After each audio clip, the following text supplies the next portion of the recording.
This is the ISG Digital Dish.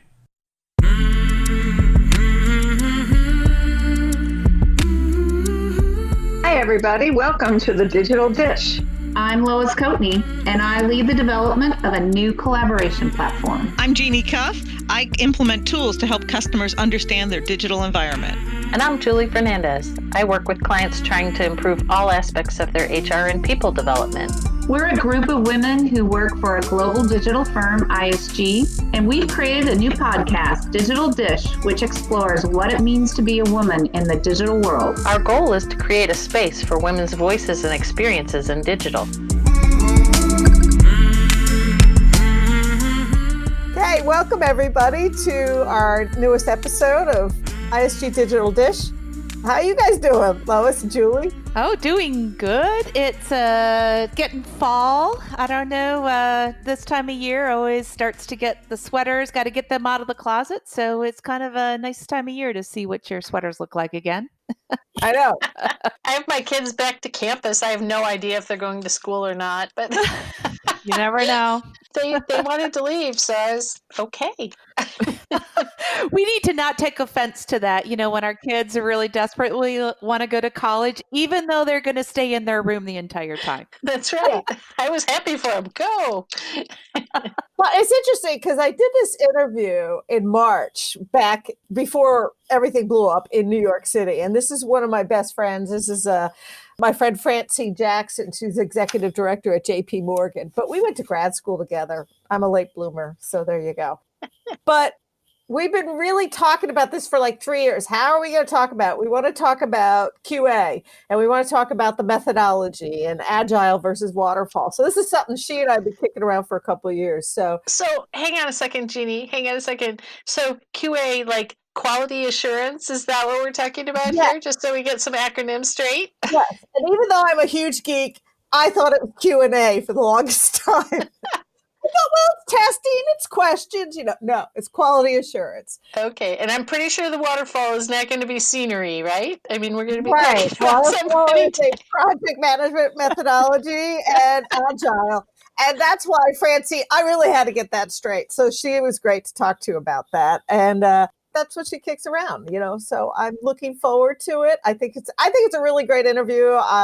It was my first interview, so forgive the ums and ahs, but I think other than that, I think you'll enjoy it. Well, good. I'm looking forward to it. Thanks, you guys. I want to introduce you all to my friend, Francine Jackson. We went to grad school together, and that's how we met. But I have a specific subject in mind that I wanted to talk to her about. I'm reading this book called Designing Delivery, Digital Design for Delivery. Okay. But anyway, the whole thing is it's all about how do we do work on delivery for organizations and where all the different aspects, like I'm in managed services, you're QA, how do these interface in the new world of agile and digital? So one of the things this book was bringing up is about the changing role of QA. So can you talk to me about how you got started in QA and where you were thinking that QA is going? Well, interesting enough, I kind of fell into QA. I was working in a support role and was tapped to fill a position when one of my peers had retired out of running QA for a major financial firm, that he was retiring, and he led the back end teams. So for market data. Right. So I had all of the market data, end of day type of proprietary. So like a stock market financial institution thing? Okay, on the stock side. We were fed by and all of the exchanges worldwide. Right. And we delivered that stock information out to clients as, How big many years ago are we talking? Almost 16 years. So we're talking about the period between 1999 and 2011. Okay. Yeah. So during that time period, did it feel like that QA that the role was fairly consistent? The role was fairly consistent then. I think particularly at the firm that I was at during that time, we had very distinct roles. We had product managers, project managers, we had business analysts, developers, and QA. and operations folks. So this is where this book was interesting to me to read. But the real question is, like, that was a pretty linear path, right? Yes. So you do the development, then it goes, or the business requirements are built up. You got the project managers are managing it. You got the business people like doing the requirements for, and then it's moving on through production, and then it goes through testing, and then it goes to QA, which is quality assurance. Well, testing and QA were same. So, yeah. Okay, because after that, then you can go into UAT, which is more user acceptance testing, and that's more in line with how you can design a product to work however you want, but at the end of the day, it's how the users use it that really matters, right? Right. So with that in mind, so that was like for the last 15, 20 years. Yeah. And where do you see the changes happening now in QA and development overall, and in terms of the digital impact? Right. So, we've had waterfall and different types of, ways of delivering to customers, right? Right. It's all part of the whole software delivery lifecycle, but how you did it and methodologies you followed depended on the type of firm you were. The larger the firm you were, I saw it as the more you did waterfall style, delivery. Right. Okay. So by waterfall, we're meaning one step flows into another, flows into another, right? So you and it was very distinct stages of a product along those lines, right? Because it just fell down and down and down. And QA was a part towards QA was part of it, but it was towards the end part, right, of the later stages of the waterfall, right? But then I think you had this almost a counterculture that was building up during the same period of time, because you had lots of startups, new businesses, and how did they want to do it? And because they didn't have the resource, didn't have the funding to have all of these separate and distinct roles. So I think that's where agile came into play, and it was basically a theory. It worked better and it seemed better for single product companies and startups because it was easier to start off that way because you had no choice. Right. So let's talk a little bit about the agile. What I've been reading, what I've been exposed to is that agile is you put a product out there, you run it, you test it, you get feedback, you make the changes, you adjust, and you throw it out again. And it's a constantly evolving improvement process. So that's agile. So that's what I wanted to talk to you about, because I feel like that's challenging when you're trying to assure quality, when you're always revamping it. Does that feel like, or am I... I think, I mean, it depends, right? It's all in how you execute, right? Because if you're actually doing it the correct way and delivering small and iteratively and in really digestible parts, it doesn't feel like it's wasteful, because I think when you're thinking about the whole cycle coming back, you're thinking that it becomes wasteful. No, it's that you've delivered one piece and you've built on that piece another piece and another piece. So it's not like you're doing the same thing over and over. So it's making it more robust. It's making it more robust, making it larger, but starting off small, right? Even if you have something that's big already and out in the market, you can still deliver smaller pieces of features and functionality that you can do in smaller amounts of time with a intense focus on the quality and delivery of that small piece. Right. But it's getting that scope right. Right. Is where that you get your best bang and best buck for it. See, I think that's really an interesting distinction. I think not everybody, and I think this is a cultural thing in every institution too. Some people think agile is constantly changing, but I think you're right. If you start small and build out from that, but where do you think that process, that agile process, is a challenge? I think it's a challenge when you are trying to change a culture and move them from delivering these big, enormous projects. Right, this is typically what they have in large financial institutions. Financial institutions, large medical institutions, any institution. Right. Any large institution is looking to deliver a big bang to their customers, as quickly as they can possibly do that. And because they're looking at it, I want to deliver this, I want to deliver that. And it's like, it's great if we do this too. And by the way, if you can squeeze this feature in too, it's like, that'd be even more awesome, right? So all of those things kind of come to play in the whole delivery aspect, and where where it becomes a cultural challenge to get to agile is when you're trying to change that mindset and you're only doing it from one side. Right. Because typically... So you're only doing it from the side of the developer, not the side of the user. Product. All right, I'm with you. From the product side, Okay, actually. from the product so side, if you don't have your business teams and your product teams in line with, how do I think to make my requests smaller? Sure. So that my delivery teams and my technology teams can deliver that, then I'm still choking them but I'm doing it, they're trying to still meet my needs as a product owner, but they're struggling to get all the bells and whistles. All the bells and whistles done. They spend too much time trying to develop what the product team has asked for, and then end up crunching and crushing time when it comes time to test, because they're still doing that because they have their capacity is too high for the sprint that they're trying to deliver in. Then they spend way too much time developing and not enough time testing. So with this in mind, because I think these are all really interesting points, and it sort of talks about the evolution of all the different product management things.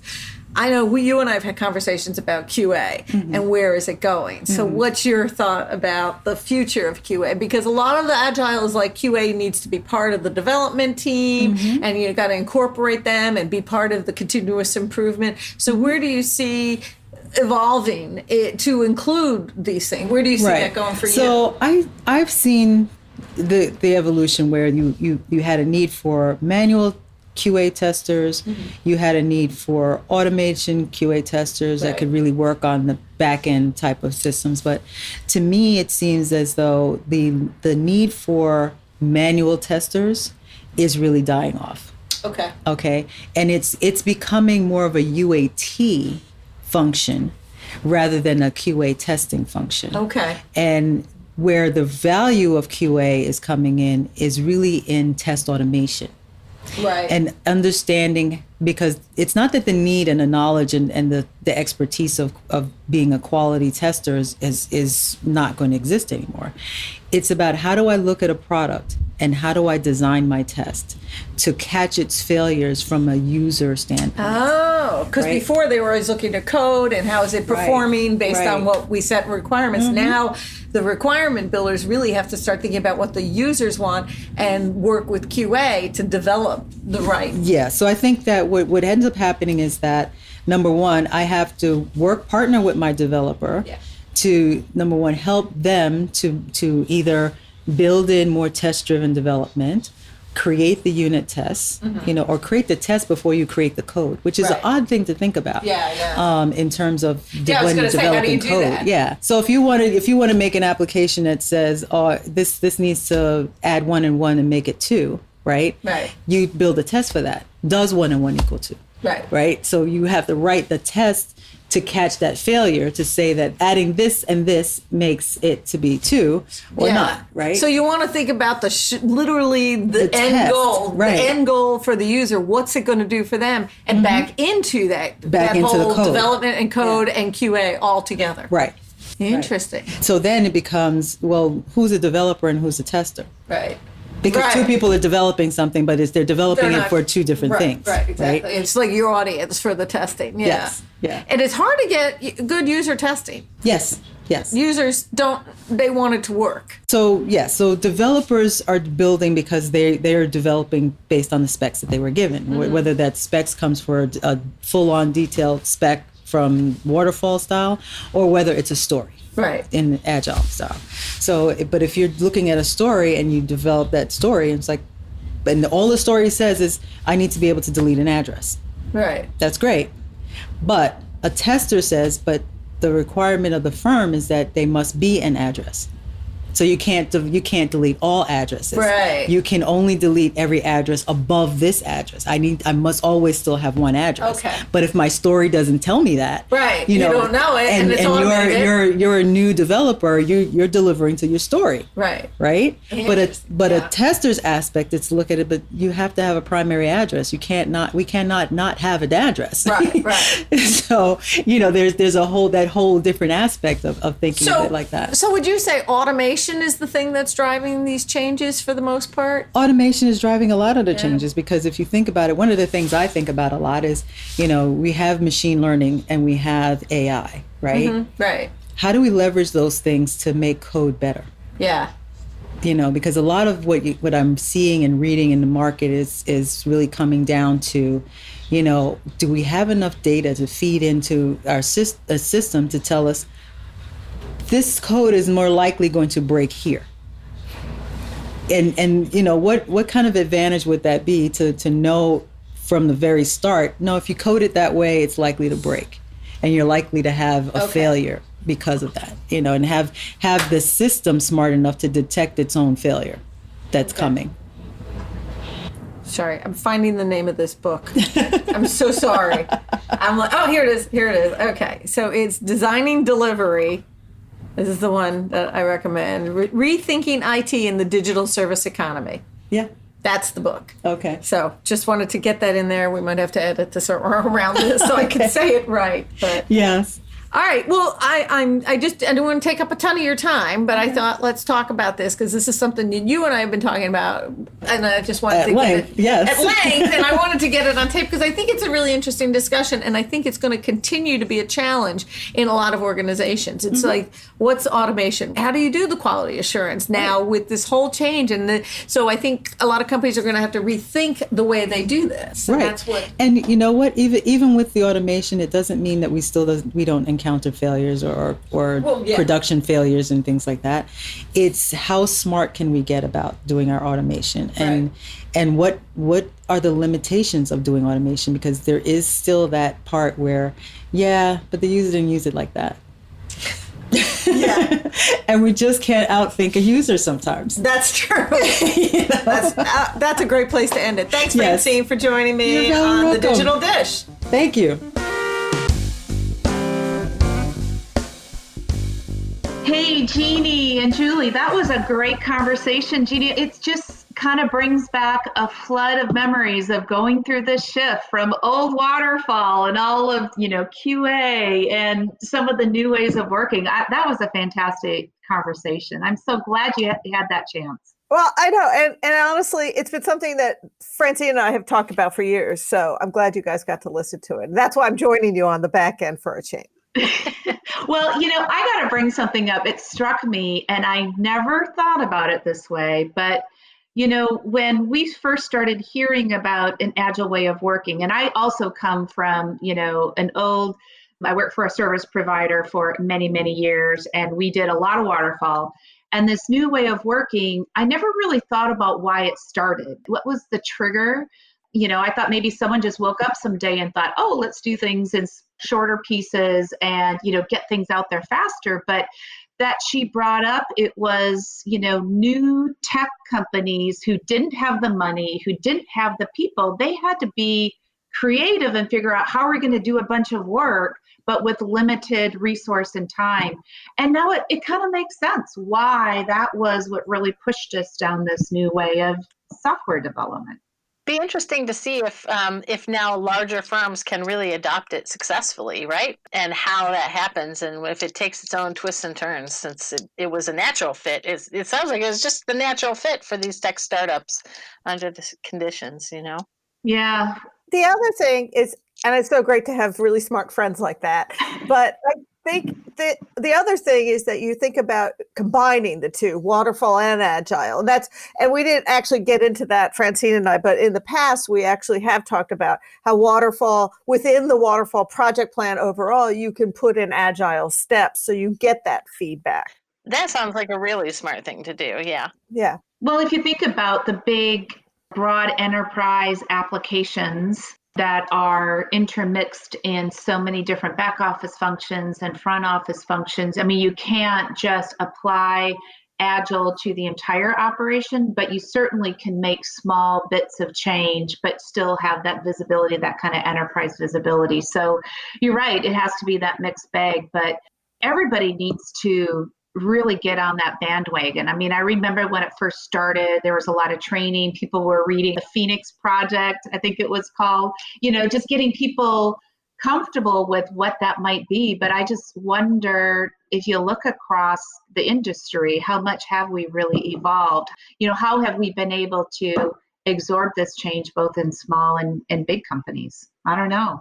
Well, that book I read that I finally got the quote right at the end, Designing Delivery. It also, the other thing that Francine refers to, because they go at it a little bit differently and they talk about how the feedback goes and things like that. But also Francine talks, which I thought was really useful, about changing a culture. And that's, I think, why it's, to your point, Lois, it's taking a little more time, that challenge to how do you get to agile methodology and involve all the product teams and, Well, I tell you, we've, even if I think about our firm, we dabble in software development and, we had to go through that evolution. And I think of myself as a leader, right? And who's accountable for ensuring that we have a high quality product that our customers use. You got to kind of sit back a little bit and trust the team. You want to be engaged and make sure there's these strong approvals before you go to the next phase, and you feel like you need that structure in place, but you really need to step back, think about the roles that you have on the team, have faith in what they're doing and kind of let it run. And when you do that, it feels like magic happens, because I feel like, and I've experienced, you get a lot more capability coming out when you have that trust in those teams and let them run the way they see fit to run. And it takes new skills, I think, and it takes just that faith in the process and to how it works. I was poking around a lot since listening to your interview with Francine into the different skills and roles on the team. She called those out the old roles, right in the beginning. And it just made me want to look a little bit into, what is the tester role in Agile? And I found some real interesting things that talk to the fact that the skill sets of testers in Waterfall are the same types of skills that you want in your Agile environment. So it's the analytical minds, right? And somebody that can kind of sniff out, dubious behaviors or things that aren't working right, and can also, just magically make that connection between the business and the tech languages. And that's always been a challenging set of skills to find. And so the things that I saw indicated the skill sets are pretty much the same, but it's more about the methods and practices and how it's executed in an agile environment than it is about the skills itself. And it also just seems like there isn't, maybe they're deployed differently as well, because once a person with those skills becomes a member of the team, they're not just limited to the testing, right? They become a part of all of the activities. And so whether that's at the expense of testing, there's less testing because those folks are, creating more product or not, I remains to be seen, I suppose. But I thought that was interesting from an HR skills and roles. Absolutely. I think that's the feedback role, and being part of the team is a challenge for a lot of the QA testers. And how do they get involved? And then how do you manage that team? Because now you're not just QA, you're managing the development team. You're looking at everybody. So I think that is part of the challenge. But also what's interesting is that takes us to the next step, is where we're at now on automation. And Francine feels that automation is driving so many of these changes in QA, which I find really pretty interesting. Yeah. There's one more thing I want to bring up, and I know we're probably going a bit long, but since we're women in digital, one of the things that I found as an opportunity for, I think, many women is an agile working team really enables everybody on that team to really step up and have a voice. We have a number of agile teams that are working now within our organization, and it really gave an opportunity for everyone on that team. It kind of took the hierarchy away, and it gave everybody the opportunity to have their shining light, to get their voice through, to be able to be just the same level as everybody else on that team.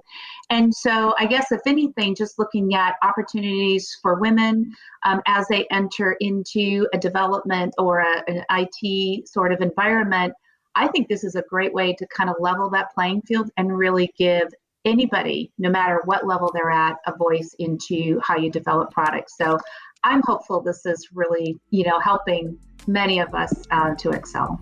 That's great. Great thoughts. I think that's a good note to end it on. What do you guys think? Sounds good.